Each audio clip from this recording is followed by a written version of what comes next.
اللہ کریم فرماتے ہیں هو اللہ الذی لا الہ الا ہو۔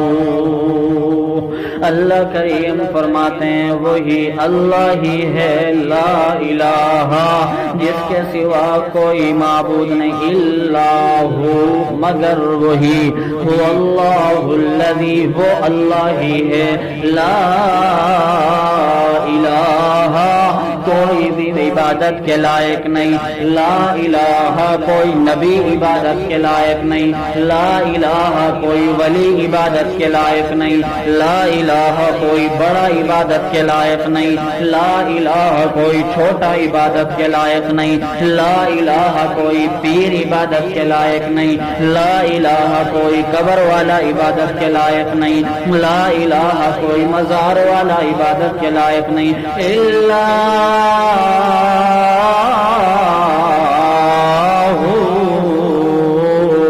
مگر عبادت کے لائق ہے تو کون؟ اللہ مشکل کشا بھی کون؟ اللہ عبادت کے لائق بھی کون؟ اللہ نفع نقصان کا مالک بھی کون؟ اللہ پوری کائنات کو بنانے والا بھی کون؟ اللہ ہمیں اولاد دینے والا بھی کون؟ اللہ ہماری مشکلیں حل کرنے والا کون؟ تبھی اللہ کریم فرماتے ہیں اللہ الذی لا الہ الا ہو، وہی اللہ ہی ہے جس کے سوا کوئی معبود نہیں، وہی اللہ ہی ہے جس کے سوا کوئی عبادت کے لائق نہیں، وہی اللہ ہی ہے جس کے سوا کوئی مشکل کشا نہیں، وہی اللہ ہی ہے جس کے سوا کوئی حاجت روا نہیں، وہی اللہ ہی ہے جس کے سوا کوئی بھی نفع نقصان کا مالک نہیں۔ اللہ کریم فرماتے ہیں عالم الغیب والشہادہ،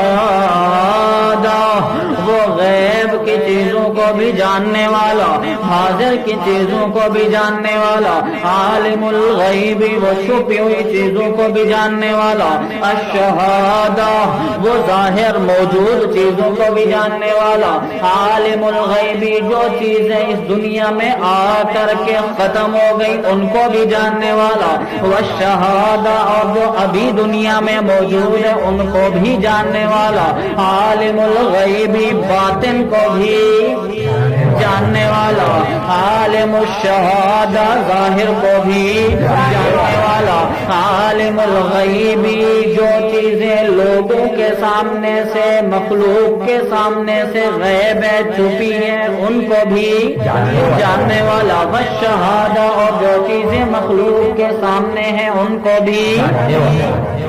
پھر یہاں پر سوال ہوتا ہے کہ مولانا آپ تو کہتے ہیں کہ غیب کا علم صرف اللہ کو ہے، غیب کا علم تو نبی کے پاس بھی ہے، ہم جس طرح اللہ کو عالم الغیب کہہ سکتے ہیں اسی طرح نبی کو بھی عالم الغیب کہہ سکتے ہیں، تو جناب جی اس کا جواب یہ ہے کہ اللہ کا علم تو کلی ہے اور نبی کے پاس جو علم غیب ہے وہ علم کلی نہیں بلکہ وہ علم عطائی ہے، اللہ کی طرف سے دیا ہوا ہے۔ اللہ کریم قرآن میں فرماتے ہیں وما كان الله ليطلعكم على الغيب ولكن الله يجتبي من رسله من يشاء، اور غیب کے بارے میں اللہ جس کو بھی چاہتے ہیں علم عطا فرما دیتے ہیں، وہ بھی اپنے نبی کو عطا فرماتے، من رسولہ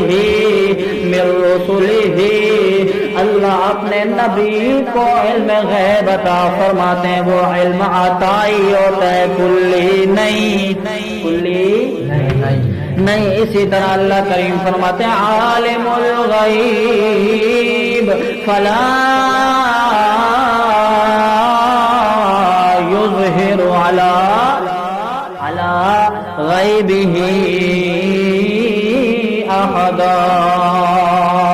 اللہ کریم ہی عالم الغیب ہے، اللہ غیب کے بارے میں کسی کو بھی مطلع نہیں کرتا۔ اگر کسی کو علم غیب عطا فرماتا ہے تو اپنے انبیاء میں سے جس کو چاہتے ہیں عطا فرما دیتے ہیں۔ تو عالم الغیب پوری کائنات کے اندر کون؟ صرف اور صرف اللہ کریم کی ہی ذات ہے۔ باقی نبی جو غیب کے بارے میں خبریں بتاتا ہے تو اپنی طرف سے نہیں بلکہ اللہ اس کے بارے میں اپنے نبی کو بتاتے ہیں، تو اللہ کا پاک پیغمبر آگے بتاتا ہے۔ آگے اللہ کریم فرماتے ہیں هو الرحمن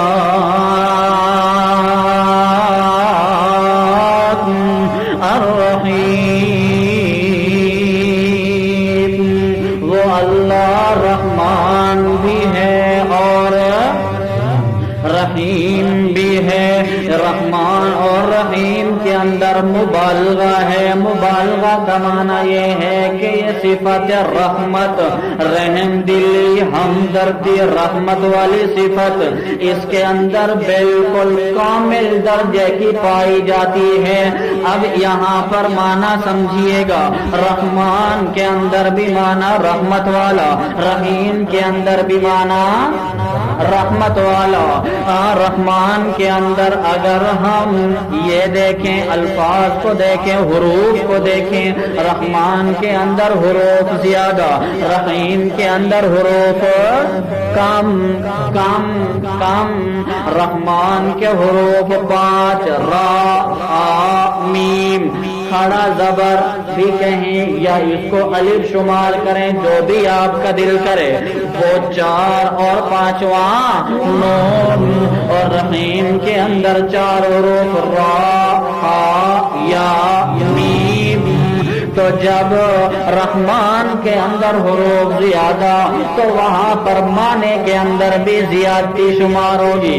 رحیم کے اندر حروف کم تو معنی کے اندر بھی کمی ضرور آ جائے گی۔ تو رحمان جو ہے وہ یہ جو صفت رحمت ہے رحمان والی، اس کا تعلق دنیا کے ساتھ، اور جو رحیم ہے اس صفت کا تعلق آخرت کے ساتھ۔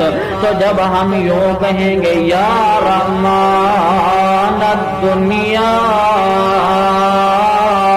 جب رحمان کا تعلق اب شمار کریں گے تو دنیا کے ساتھ شمار کریں گے، اور جب رحیم کا لفظ بولا جائے گا تو وہاں پر کیا کہیں گے؟ یا رحیم الآخرہ، یا رحیم الآخرہ۔ کیوں؟ اس لیے کہ رحمان کے اندر جب حروف زیادہ تو یہاں پر اللہ کی رحمت دنیا کے اندر مسلمانوں کو بھی شامل اور کافروں کو بھی شامل۔ جب رحمان کا حرف زیادہ تو صفت رحمت جو دنیا کے اندر اللہ کی ہے وہ بھی افراد پر عام ہو جائے گی، کہ دنیا کے اندر اللہ کی رحمت کے مستحق کافر بھی ہوں گے اور مسلمان بھی ہوں گے۔ افرادی قوت زیادہ ہو جائے گی معنی کے حساب سے، جب حرف زیادہ تو معنی میں بھی زیادتی آ جائے گی۔ اور رحیم کے اندر حرف کی کمی ہے تو معنی کے اندر بھی کمی اس بنیاد پر آ جائے گی کہ اس کا تعلق آخرت کے ساتھ۔ تو ہم کہیں گے یا رحیم الآخرہ، کہ اللہ وہ ذات ہے جو آخرت کے حساب سے بھی بہت ہی رحم کرنے والی ذات ہے۔ وہ اس طرح کے آخرت کے اندر اللہ کی رحمت خاص ہوگی مسلمانوں کے ساتھ، کافروں کو اللہ کی رحمت شامل نہیں ہوگی آخرت کے اندر، کیونکہ کافروں کا ٹھکانہ تو کہاں؟ جہنم کے اندر، اور مسلمانوں کا ٹھکانہ کہاں؟ جنت کے اندر، تو یہاں پر مانا تو دونوں کا ہے کہ وہ رحمان ہے، وہ رحیم ہے، وہ رحمت کرنے والا، رحم کرنے والی ذات ہے، لیکن رحمان کا تعلق دنیا کے ساتھ، رحیم کا تعلق آخرت کے ساتھ۔ رحمان کے اندر حرف کی زیادتی آ گئی تو معنی کے اندر بھی زیادتی آ جائے گی کہ اللہ کی رحمت مسلمانوں کو بھی شامل اور کافروں کو بھی شامل۔ رحیم کے اندر حرف کی کمی ہو گئی تو معنی کے اندر بھی اسی حساب کو مد نظر رکھا جائے گا کہ آخرت کے اندر اللہ کی رحمت خاص ہوگی ان کے ساتھ، مسلمانوں کے ساتھ اللہ کی رحمت کے مستحق کافر نہیں ہوں گے۔ تبھی اللہ کریم نے فرمایا هو اللہ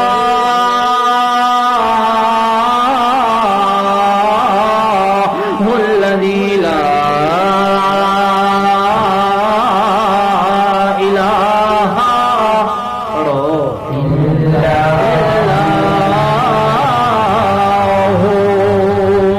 عالم الغیب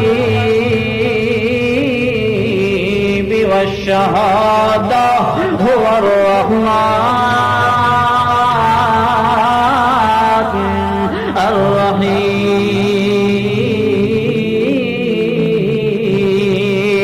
الرحیم۔ وہ ایسا میرا خدا ہے جس کے علاوہ کوئی عبادت کے لائق نہیں، وہ غیب کو بھی جاننے والا، حاضر کو بھی جاننے والا، باطن کو بھی جاننے والا، ظاہر کو بھی جاننے والا، دنیا میں بھی اسی کی رحمت، آخرت میں بھی اسی کی رحمت۔